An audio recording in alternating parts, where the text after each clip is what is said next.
Since 2007, Colleen O'Brien has rehomed more than 300 brumbies that would otherwise have ended up at the abattoir. You feel a little bit like you have the power of life and death, and it's a horrible feeling. And you know that most of them are going to knackery. The debate around the fate of Australia's brumbies is emotional and polarised. Some say brumbies hold a unique place in Australia's history and are now part of our landscape. Others argue wild horses damage wilderness areas and should be culled or rehomed.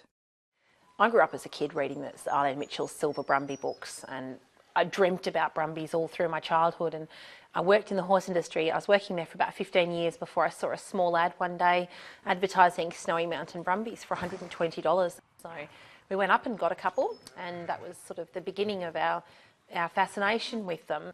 Today, Colleen is part of the rehoming solution, supporting a humane process of removal from Victoria's highlands and New South Wales' Snowy Mountains. She's the only person in Australia who rehabilitates brumbies on such a large scale.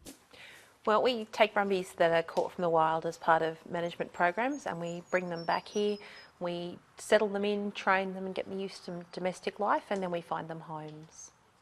We try and focus on mares and fillies one year and stallions and colts the other.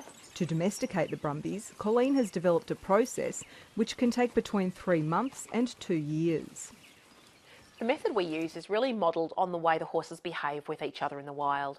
We've spent a lot of time watching wild horses, and we watch our wild horses here in the paddock, and we've observed the way they behave with their own leaders, each taking care of each other, and building trust with them is a really important part of that. Millie here is a really good example of one of our most challenging brumbies. You wouldn't pick it now. When she arrived here, she was the wildest mare we'd ever taken on, and she was very, very difficult to do anything with.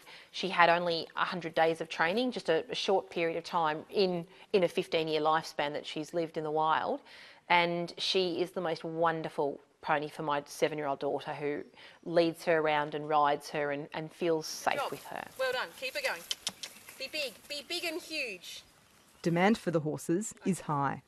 Yeah, I just get a huge sense of satisfaction out of seeing a horse like Millie or one of our youngsters or any of our stallions turning into a really loved companion. The sense of satisfaction you get from that is huge.